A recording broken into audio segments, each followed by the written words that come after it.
வணக்கம். திருச்சிற்றம்பலம், தில்லை அம்பலம். Astro divine சேனலுக்காக 2026 புத்தாண்டு பலன்கள், ஆங்கில புத்தாண்டு பலன்கள் இந்த ஆண்டு முழுவதும் மேச ராசினருக்கு எப்படி இருக்கும் என்று பார்ப்போம்.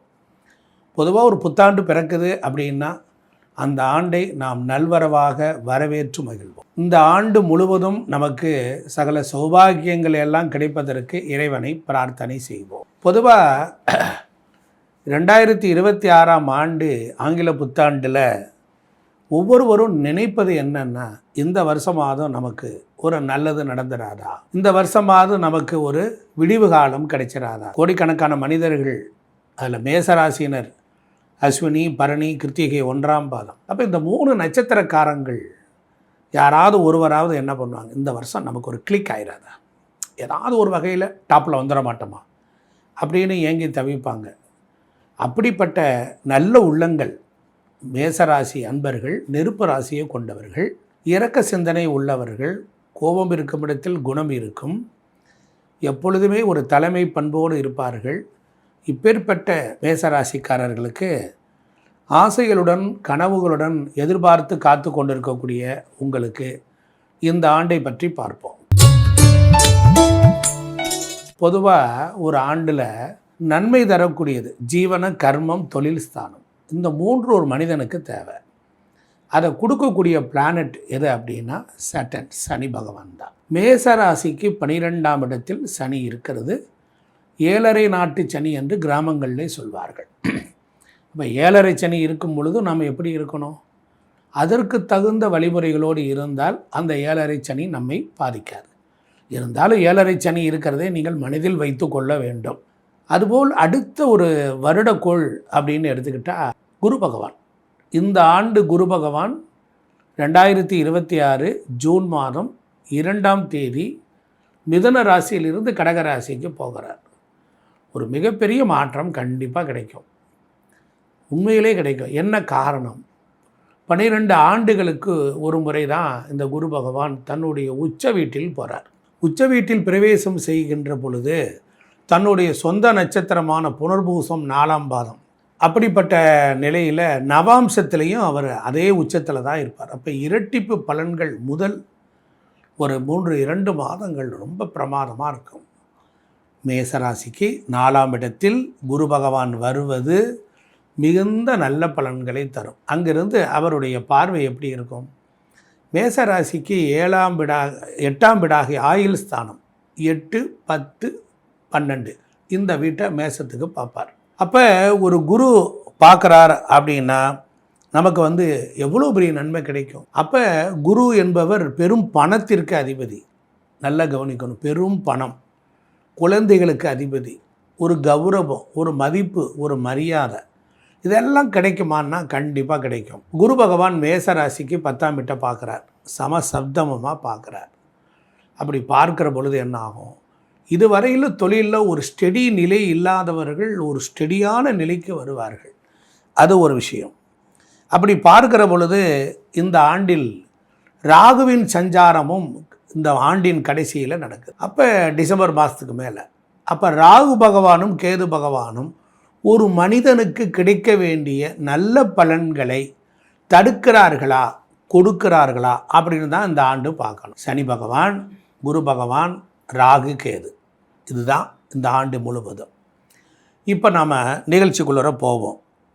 இந்த ஆண்டு உங்களுக்கு ஒரு முன்னேற்றமான ஆண்டாக அமையும். பொதுவாக குரு பார்த்தால் கோடி நன்மை. குருவினுடைய பார்வையில் பணமும் போய்கொண்டிருக்கும், மதிப்பும் ட்ராவல் ஆகும்.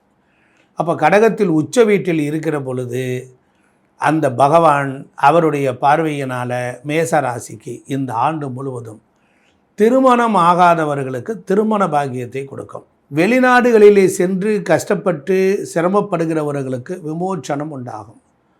மரணத்திற்கு சமமான கண்டங்கள், அசிங்கங்கள், அவமானங்கள், கடன் தொல்லைகள், நிம்மதியில்லாத தன்மை, இப்படியெல்லாம் இருந்தவர்களுக்கெல்லாம் அது எல்லாத்தையும் என்ன பண்ணுவார், அப்படியே அற்புதமாக்கி விட்டுருவார். அந்த கஷ்டத்திலிருந்து உங்களை நிவர்த்தி பண்ணிடுவார். குடும்பத்தில் சுப நிகழ்ச்சிகள் நடக்கும், திட்டமிட்ட காரியங்கள் நடக்கும். காரணம் என்ன அப்படின்னு கேட்டால், 12ஆம் இடத்தை குரு பகவான் பார்க்கிற பொழுது உங்களுடைய பெயர், புகழ், அந்தஸ்து, ஒன்றுக்கும் மேற்பட்ட 2 வருமானங்கள் வருவதற்கு வாய்ப்புகள் உண்டு. இதெல்லாம் உங்களுடைய வீட்டில் 4வது வீட்டில் நிகழப்போகிறது. அப்போ வீடு வாசல் கட்டலாம், இடம் பொருள் வாங்கலாம், குழந்தைகள் பிறக்கும், அறுவை சிகிச்சை ஆப்ரேஷன் வரைக்கும் போய் பெரிய மிராக்கிளாகி அதெல்லாம் சரியாயிடும். பல பேருக்கு வெளிநாட்டு யோகம் 12ஆம் இடத்த மேசராசிக்கு 8, 12 பார்க்கும் பொழுது வெளிநாட்டு யோகம் கூடிரும். எனக்கா கிடைச்சிச்சு அப்படிங்கிற மாதிரி இருக்கும். வெளிநாட்டில் போய் படித்து வெளிநாட்டில் போய் ட்ரைனிங் எடுத்துகிட்டு சம்பளத்தோடும் கூடிய வாழ்க்கை முறையெல்லாம் சுபிட்சம் கண்டிப்பாக நடக்கும்.